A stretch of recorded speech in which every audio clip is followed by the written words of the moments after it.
Not just any guard. What is really hidden by the silent figure named Lee Ju-sung? Who was he before he became Jimin and Jungkook's most trusted guard? And are you able to face the fact that all this time, he was not just an ordinary bodyguard? Don't forget to like, comment, and subscribe before you regret missing this epic story about the world of BTS.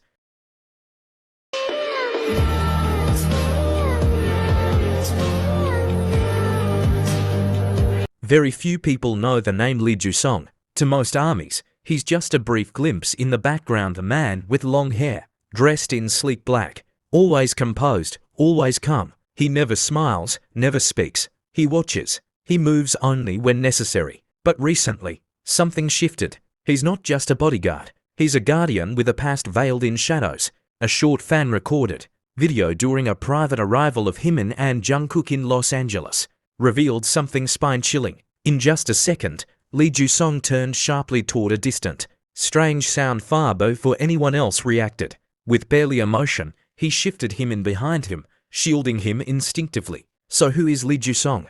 An insider who requested anonymity shared that Lee Ju-sung was once part of an elite presidential protection unit in South Korea before being privately recruited by one of the top entertainment agencies. But even that's not the most shocking part. He was also known as a specialist in silent combat, a rare skill where one is trained to neutralize threats without sound, without visible injury, and without a trace. But why would someone with such a background become a celebrity bodyguard? The answer lies in an incident from 2020, never officially reported, where Lee Ju-sung allegedly saved a public figure from a near abduction.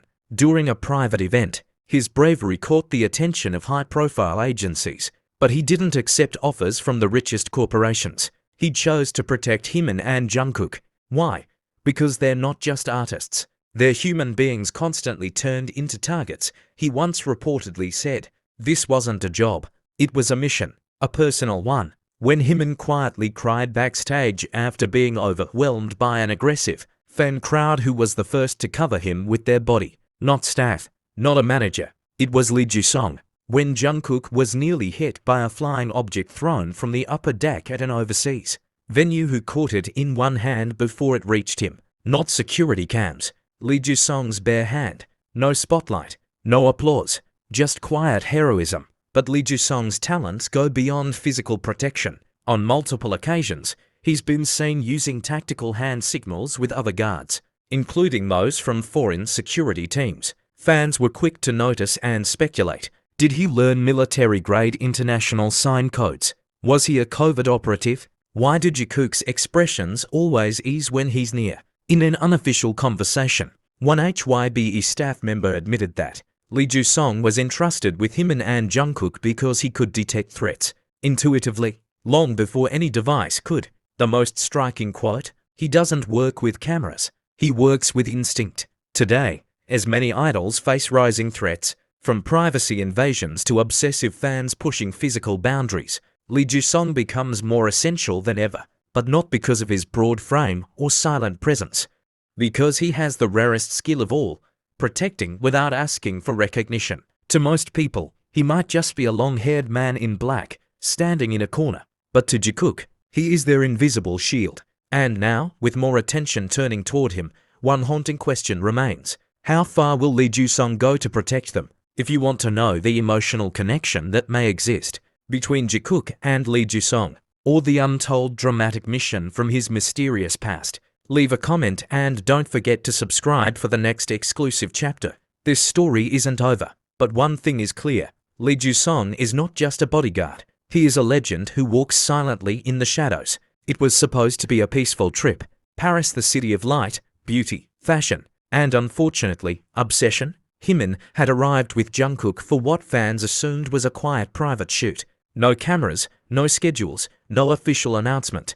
Yet, somehow, a group of stalkers found them anyway. What happened next was never caught on public camera. Not by fans, not even by hotel security. But something happened, something that would never be forgotten by the few who witnessed it from behind closed doors. It began with a whisper. Jungkook was in the lounge, chatting softly with a French staff member. Jimin had stepped away, reportedly heading to the terrace alone. Only 3 bodyguards remained nearby. One of them was Lee Ju-sung. At 10:24 am, an unusual frequency interference was detected on the internal RADIO channel used by HYBE's security detail. It was brief, a flicker of static, but it was enough. Jisung looked up, not toward the static, not toward the equipment. He looked toward the terrace. Without a word, without alerting the others, he walked. That walk, calm, fast, unstoppable, would become the talk of the internal team for weeks. What was waiting on that terrace? No one knows exactly who they were, but two figures wearing delivery uniforms had accessed a blind corner of the building via the rooftop service exit. One carried a bag. The other held something that resembled a lens or a transmitter. They were approaching him. Lee Jisung didn't call for backup. He didn't ask permission. He ran. With precise calculation, he used the hallway wall to build momentum, reaching the terrace door in under 6 seconds. What happened next was described by a shaken hotel manager as like a movie, but without the stuntman. Jisung pushed him in behind him with one arm and, with the other, disarmed the man with the device in a single twist. No blood, no violence, just pure, practiced speed and precision. The second intruder tried to run. He didn't get far. Lee Jisung had already memorized the escape routes. By the time the main security team arrived, both men were restrained. Jimin was safe, and Jungkook, having sensed something was wrong, was already halfway there. The look he gave Jisung, it wasn't fear, it was absolute trust. Why wasn't this made public? Because Hyde didn't want panic, because Jimin asked for silence, and because Jisung never once requested recognition. But word eventually spread through staff, through whispers, through leaked reports. And now, fans wonder, why did Jimin disappear for exactly 10 minutes from all phone cams that day? Why was Lee Jisung seen walking out afterward, his face tenser than ever? And why did Jimin, hours later, pause during a photo shoot, glance at someone behind the camera, and softly say, "Thank you, Hyun"? It's easy to see celebrities as stars, but behind every shining light is someone shielding them from the darkness. In Paris, Jimin was a target, but because of one man's instincts, one man's silent oath, he was never touched. And now, the world is starting to ask questions it never thought it needed to ask. Who really is Lee Jisung? And how many times has he saved Jikook without us ever knowing? This is just one of many stories. They say Tokyo was even more dangerous. They say New York was more chaotic. They say there was a time Jungkook nearly lost consciousness, and it was Jisung who caught him before he hit the floor. It was late. The air inside the rehearsal studio was thick with exhaustion, music, and sweat.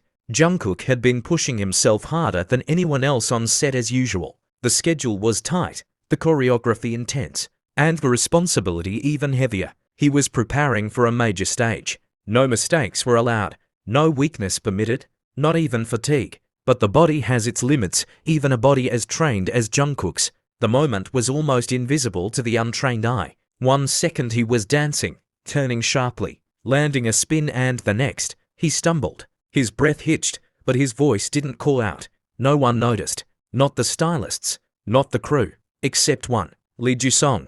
A moment without sound, a moment without warning. The lights were dim, the music thundered. Jungkook's legs buckled ever so slightly, not from a misstep, but from a sudden wave of dizziness. His head tilted back, his hand reached out instinctively, blindly, but there was no support, or so it seemed. Before his knees hit the floor, before his shoulder crashed into the mirrored wall, a single strong arm caught him mid-air, pulling him into a full hold, steady and controlled. One hand, one movement, no sound. Lee Jisung was there, and only then did the music stop. The staff turned, startled. Jimin across the room froze in place. His face shifted from confusion to panic in less than a heartbeat. "Jungkook," he called. But Jungkook was already breathing again, still conscious, safely leaning against Lee Jisung, who hadn't said a word. His expression, calm, measured, but beneath his stillness was a storm of focus. Why didn't this make headlines? Because it wasn't allowed to.